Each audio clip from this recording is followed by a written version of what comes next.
Ini adalah lensa dari Viltrox yang siap untuk membantai lensa Sony G Master. Ingat, bukan menantang, tapi membantai.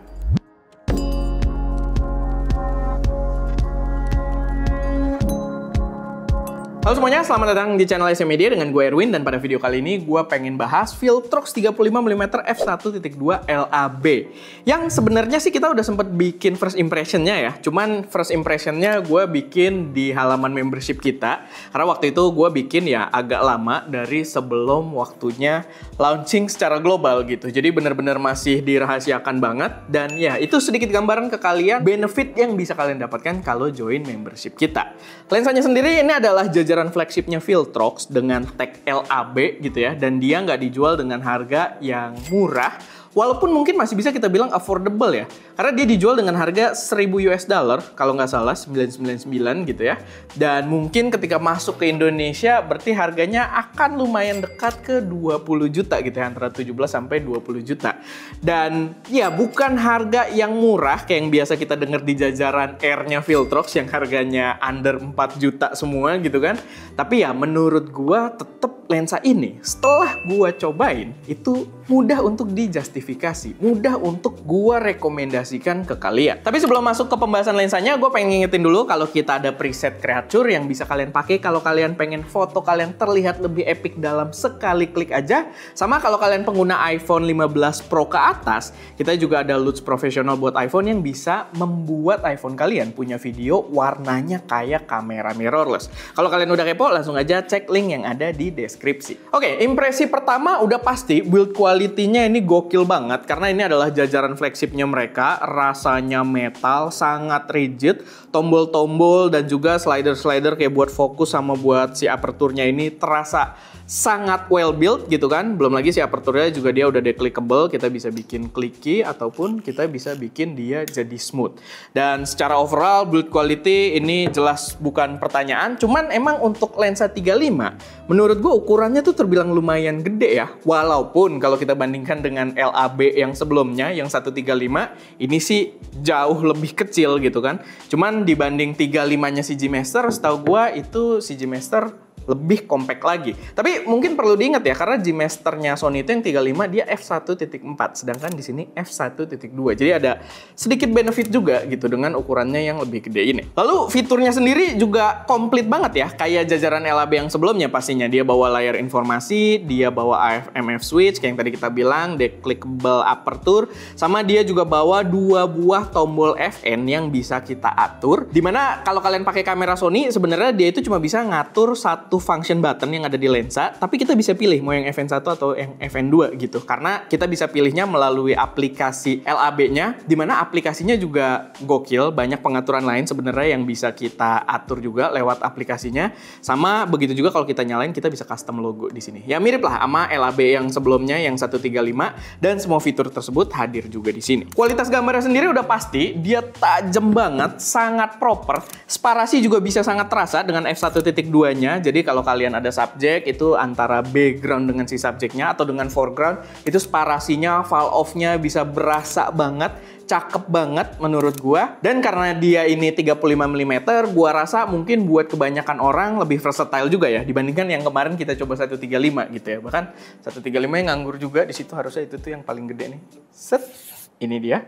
Dan ya, untuk 35 ini otomatis bakal lebih banyak buat kepake di kita, dan termasuk gue yakin di banyak profesional di luar sana. Ska juga kemarin sempat ambil buat hunting foto model ya, yang kalian juga bisa lihat hasil-hasilnya proper banget. Dan by the way, di situ Ska diajak hunting bareng komunitas yang namanya adalah Hunting Bareng Community.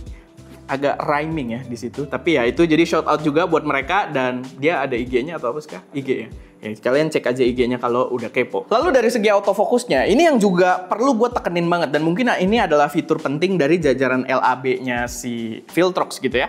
Karena AF-nya ini bener-bener lengket banget. Tapi nggak cuma lengket, menurut gue bisa bilang dia itu super cepat dan super sunyi gitu. Jadi kalau kalian tes, misalkan kalian focusing dari jarak deket gitu ya ke jarak yang jauh fokusnya, itu dia pindahnya bener-bener snap banget gitu, bener-bener langsung pindah dan tidak ada suara yang audible sama sekali gitu. Kalau kalian pakai buat video ya nggak ada suara nggak ada gitu. Jadi dia bener-bener kayak langsung pindah. Dan buat gua pertama nyoba itu surreal banget gitu ya. Tapi ya pastinya itu bisa sangat membantu. Dan ya ketika kita pakai entah lagi buat motret atau mungkin lagi buat video continuous, otomatis dia bakal stay terus. Walaupun ya itu balik lagi ke body kameranya. Kalau kalian pakainya A72 mungkin efeknya akan berbeda gitu. Tapi di sini kita pakai A7R5 sama sekali tidak ada isu. Cuman berkaitan sama fokus yang agak gue sayangkan sih, dia minimum focus distance-nya nggak terlalu deket ya. Jadi kalau misalkan kalian ngambil footage barang-barang yang kecil, kalian tech reviewer juga kayak kita, itu kalian nggak bisa terlalu nompo.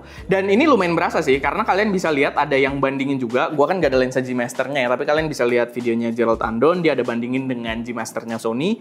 Dan menurut gua cukup signifikan gitu perbedaan minimum focus distance-nya ketika kalian banyak shot barang-barang yang kecil. Chromatic aberration sendiri sebenarnya masih ada, cuman masih sangat terkontrol. Mungkin memang sangat menantang ya, karena kalau Viltrox yang jajaran-jajaran Air itu kan F-nya nggak ada yang segede sampai f1.2 ya. Dan mungkin ini yang jadi tantangan tersendiri untuk chromatic aberration-nya. Tapi kalau kalian lihat sepintas, kalian cari gambarnya tanpa zooming, itu nggak bakal kelihatan. Cuman kalau kalian kayak pixel peeping, dia sebenarnya masih ada chromatic aberration-nya, terutama muncul di bagian-bagian yang sangat kontras dan juga yang udah masuk ke dalam focus fall off-nya gitu. Alias yang udah mulai nggak fokusnya gitu. Karena kan dia dengan f1.2 depth of field-nya juga bisa sempit banget.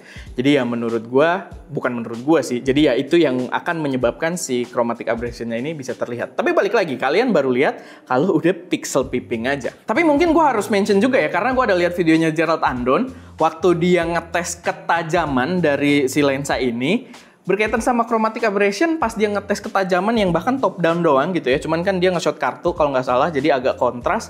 Itu yang G-Master malah ungu-ungu gitu ya.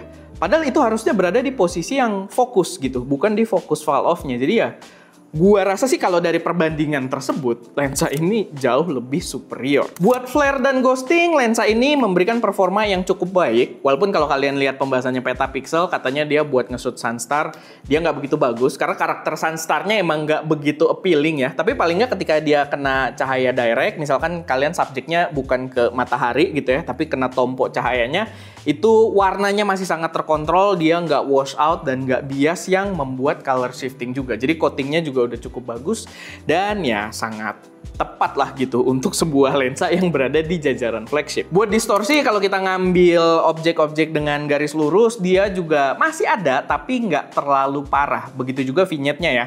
Dan seperti biasa kalau vignette itu kalian step down, itu lama-lama dia juga bisa hilang dan nggak terlalu parah juga, bisa fix di pose juga. Cuman yang agak mengganggu justru di sini itu adalah karakter si aperturing ini yang agak aneh. Jadi waktu suka jelasin ke gue juga, gue tuh agak bingung ya, sampai gue bener-bener cobain sendiri. Jadi gini, gue akan coba untuk membahasakannya dengan mudah dan mungkin nanti bisa di B-roll kali sekaya biar dia gampang. Jadi kalau kita nyalain, kucing banget nih bootingnya. Jadi dia buat pindah ke step selanjutnya itu kadang rasanya tuh nggak konsisten gitu. Dari f1.2 untuk kita ke f1.4 itu perlu 1, 2, 3, 4. Lalu ke yang selanjutnya ke F2 1, 2, 3, 4, 5, 6 gitu. Jadi agak-agak, nah ini bikin apa ya, kekurangannya ya cuma kita jadi agak disoriented aja gitu, karena kita berasa kayak udah pindah sekali gini kan, biasanya udah naik satu stop gitu. Di sini enggak. Jadi itu mungkin butuh pembiasaan aja, atau ya kalian ubah aja ke smooth. Ya kalau udah smooth, rasa-rasa tersebut nggak akan jadi problem gitu. Tapi ya itu yang gua rasa perlu untuk di note juga, karena di Ska sendiri ketika lagi hunting itu katanya lumayan mengganggu gitu, dan lumayan noticeable ketika kita lagi ngubah-ngubah. Overall ini adalah lensa yang benar-benar memberikan gebrakan untuk ranah fotografi dan juga videografi, terutama untuk para pengguna Sony. Kalau kalian udah ada budget atau kalian berada di level yang cukup profesional, gue bisa sangat merekomendasikan lensa ini. Cuman kalau budget kalian masih lumayan tight dan kalian mungkin sebagai hobis aja, belum terlalu cari duit pakai kamera dan lensa kalian, ya jajaran Viltrox Air aja untuk full frame-nya Sony pun itu udah gokil-gokil sih. Yang kalian bisa cek juga karena kita udah bikinin video-videonya juga. Gue nggak bisa nongolin semua di sini sih, karena kart cuma satu gitu ya. Tapi ya, kalian bisa cek lah gitu, search aja Viltrox ST Media, nanti keluar banyak gitu ya.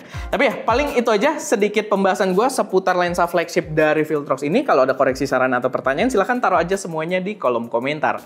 Dan ya, itu aja. Gue Erwin, di belakang kamera ada Ska, dan jangan lupa berkarya.